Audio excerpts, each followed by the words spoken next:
Hello everyone. I'm here to do the next swatching in a series of swatching travel watercolor palettes. Today I'm going to be swatching the Qor Travel Palette, and this is a pre-made palette. I did not put this together. This is how it came. And here is my little swatch sheet for the set. And I'm going to keep that up here. And I love Qor watercolors, and I feel like their tube watercolors work just as well as their pan watercolors, and they're both interchangeable and they both work great. So let's go ahead and get swatching. So you may see that I have the next one all set up here. I'm going to go from top to bottom just so that I don't have any smearing issues when I'm going from bottom to top. So that's just how I chose to do it, but these videos may end up getting posted out of order, so you may have already seen this or not. I haven't decided yet. So, as usual, I have my watercolor brush here, and as usual, I have linked down below to the Traveler's Notebook where I keep this swatching notebook and all of the items that are in here, including the paintbrush. And then I have a cup of water off to the side, which I have to open. There we go.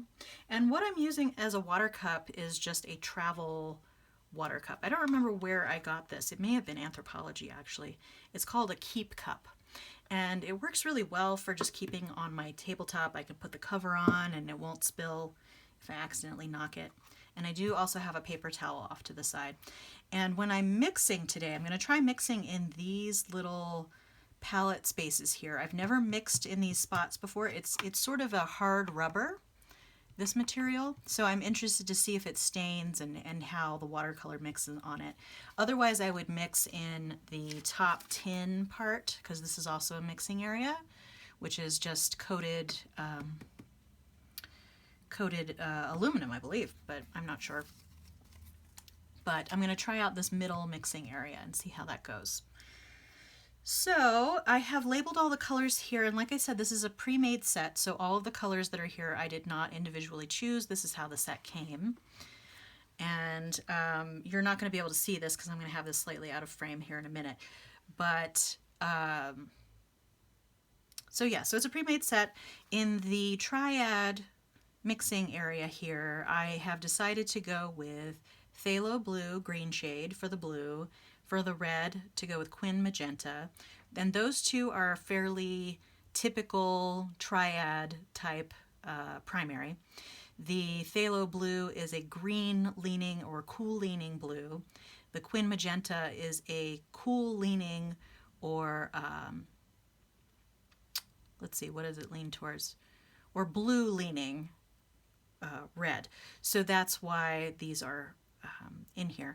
The yellow that I chose is the nickel azo yellow, which is a little bit darker than the typical yellow, but I wanted to see how they mixed. So I'm trying to at least include one sort of different primary color so that we can see how they mix. So with that out of the way, I'm going to go ahead and move this up a little bit, and I'm going to zoom in a little bit so that you can see the swatches better. Okay. You're not going to be able to see all of the colors in the pan when I swatch, but this way you'll be able to see the swatches themselves better.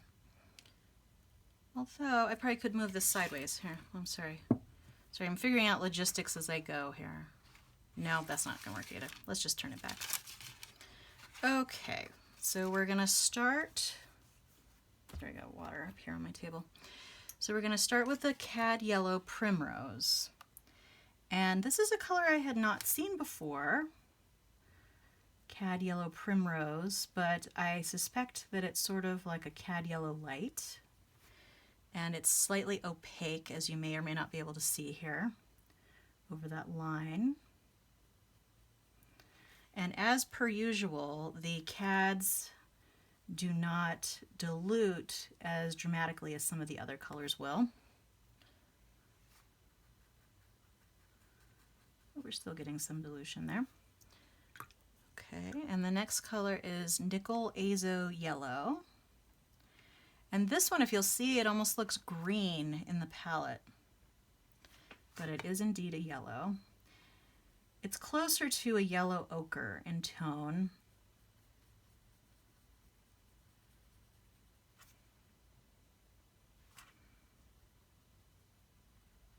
And that is definitely going to dilute a little easier than the cad yellow.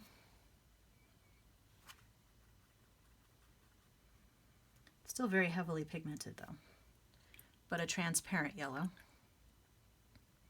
And that's another reason that I chose to use the nickel azo yellow in the mixing triad, because transparent colors tend to mix a little better, because if you're mixing an opaque with a transparent color, the opaque color may overwhelm it a little bit. So the next color on here is a transparent pyrrole orange. That is a really bright orange. All of these Qor colors are very pigmented. And part of the reason why I like them is because they move around really easily. If you put a little drop of this paint into water, for example, it just blooms like crazy, which I like. Some people don't like that. So if you're looking for a watercolor where you want more control over the watercolor and where the watercolor is going, you probably would not want to go with Qor. And I think part of the reason why is that it flows so much like that is because they use a lot of an additive called oxgall, and they actually use a synthetic oxgall. So if you're concerned with animal products, you'd be fine with these because it is a synthetic oxgall and not a true oxgall that you would be getting in some other brands. So this color is Pyrrole Red Medium.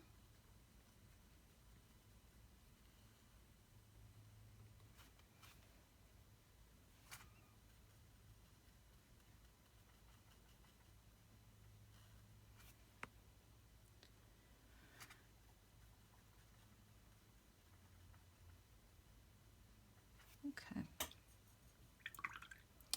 The next color is the quinacridone Magenta, often abbreviated as Quin Magenta, as I have it abbreviated up here at the top of my page. And oh my goodness, I'm being so messy with my swatches today. Getting out of the square. What I'll sometimes do is I'll go back in and clean that up a little bit by using a very slightly damp brush and trying to wipe away the color that's outside the lines. But for example, this color I believe is a staining color and might be difficult to remove, so I'll probably just leave it. I mean, this is just a swatch book after all. Okay, and the next color is a dioxazine purple, which is kind of a strange choice actually for a basic mixing set, which is essentially what this is. And because purple isn't necessarily a color that you would have to have, it's something that you could easily mix. Although this is a very dark purple. I'm not sure you could get that same level of darkness in a mix. I mean, even here when I'm putting the diluted part of the paint there, it's super dark. It's like super dark purple.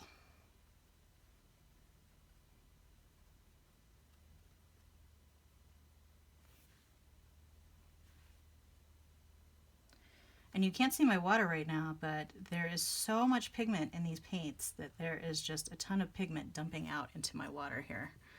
I'm gonna have very dirty water before the end here. We're still doing okay now though. Okay, the next color is an ultramarine blue. And this is a pretty typical ultramarine blue. Not super saturated, but also not undersaturated. It looks like it has a little bit of granulation going on in there. Not as pronounced as some other brands. I'm pretty sure that Qor mills their colors much more finely. And that's part of how they get such a strong pigment load. Okay, the next one is Phthalo Blue. If you'll remember, this is the other color we're going to use in the triad mixing area over there. Phthalo Blue, pretty much across brands, and this is Phthalo Blue green shade, so it leans cool. And pretty much across brands, it's going to be a staining color. A good example of that is where I'm trying to blend it together here at the bottom. It's being a little stubborn about that. Oh, I'm sorry, I'm out of frame here a little bit. Let me move that back in there.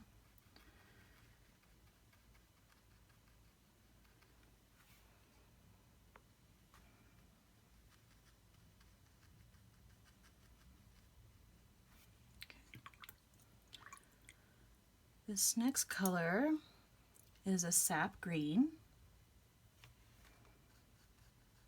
This is a really dark sap green that they have. I feel like it's a little darker than Daniel Smith's sap green, for example. Excuse me.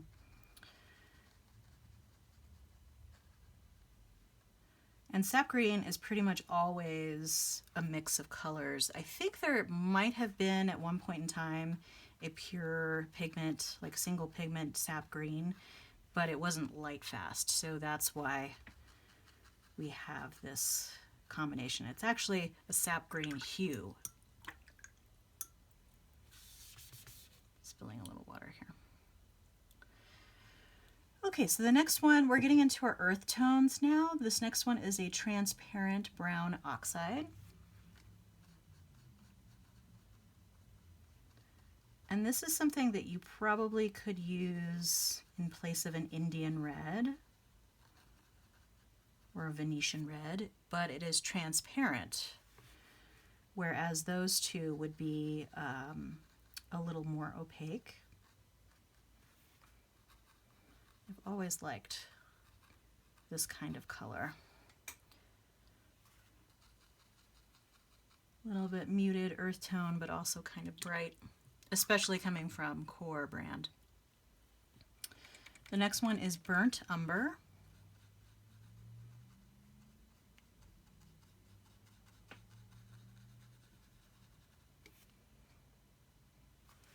Also transparent. Looks like the only one we have on here that's really has any measure of opaqueness is the Cadmium Yellow Primrose.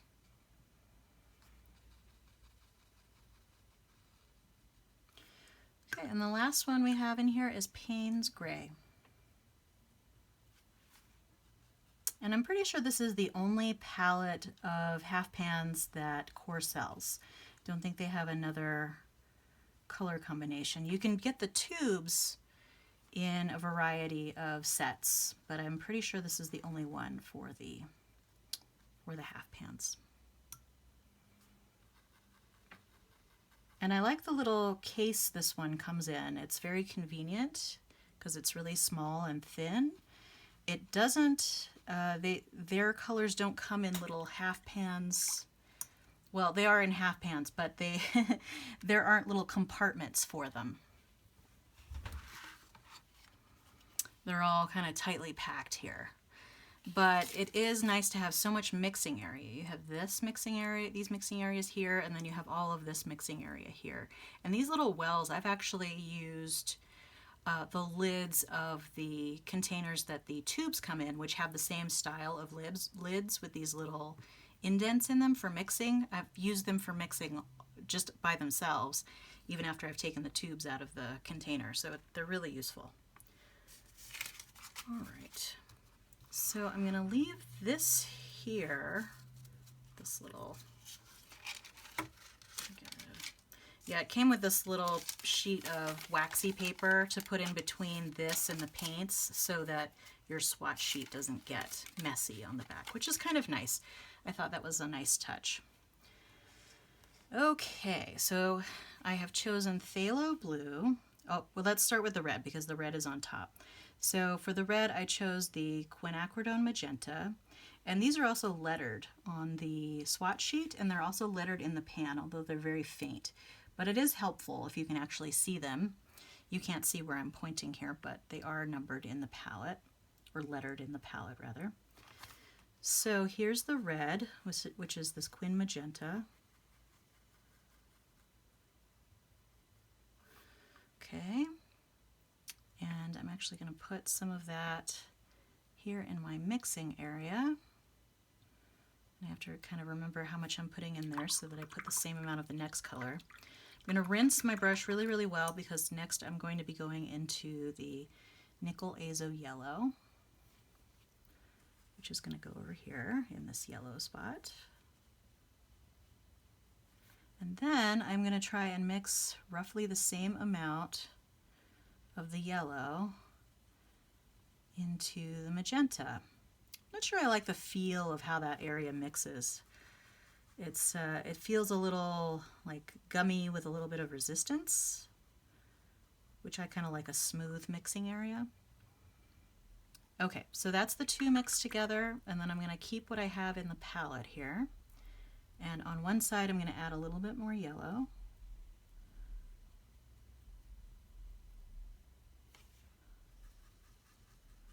Just going to be there. And then on the other side I'm going to add a little bit more pink, or magenta rather. Yeah, it also makes it feel like I don't have enough water in there, but I know that I pretty much do have enough water.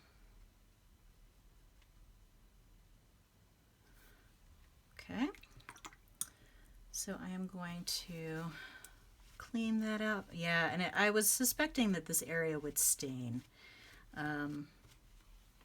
So that is kind of interesting. I'm wondering if I would actually rather use that for maybe a dollop of white paint or something that I would use in a larger amount in the middle. I'm going to switch over to using the metal mixing area here because that's way better. I don't like the feel of that other one. Okay, so now I'm going to go to the blue, which is my phthalo blue, which is H on here, and I'm going to make sure I have H over here. Okay, and that's going to always be a very bright blue. And then I am going to mix it with the red first. So I'm going to put a little bit in here. And because the phthalo is so strong, it's probably going to overpower or be a little bit disproportionately represented in the mix with the Quin Magenta. But Quin Magenta is pretty good too. It can kind of, yep, see, we've got a really vivid purple there. Those two colors in particular are always a really good way to get a vivid purple. Okay, I'm going to rinse that out. I'm going to mix one side with a little bit more blue. Yeah, that's much better for mixing there. Oh, again, I'm being messy. Okay, and then I'm going to mix the other side with a little bit more magenta.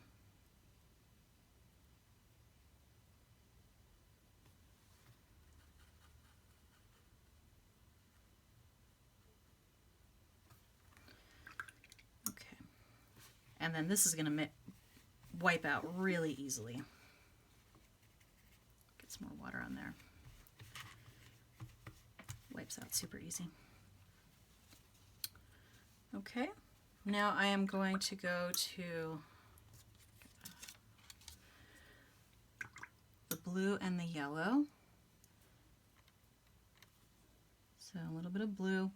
And how I try to measure whether I'm getting the same amount out of the pans is I will brush the top of the pan. Like this time I counted 1, 2, 3 brushes of the phthalo blue, and then I'm going to do the same with the yellow. So the yellow is the Nickel Azo Yellow. 1, 2, 3. Whoa, we're getting a pretty vivid green there. It's kind of like a crazy vivid green. I'm surprised even with the Nickel Azo Yellow, which I would think would mute it out just a little bit. Okay, and as before, on one half, I'm going to add some more yellow.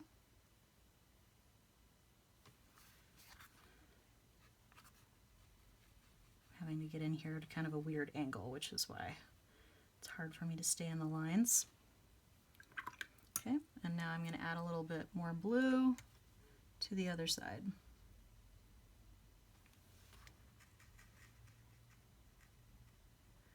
And now I'm going to leave what I have in there, and I'm going to add a little bit of the Quin Magenta. See if we can get to a neutral here. That might be, let's see, I'm going to add a little bit more magenta. Yeah, that first time might be a charm. I think we've got a pretty good neutral there. Oh, no, it's leaning a little red. Let me, just a little bit more blue. A little bit more yellow. It's so easy, especially with these highly pigmented paints, to just go too far in one direction or another. And it might just be leaning a little bit red, because this is a brown yet again, really. Let me get more paint in there. But that's a pretty good neutral.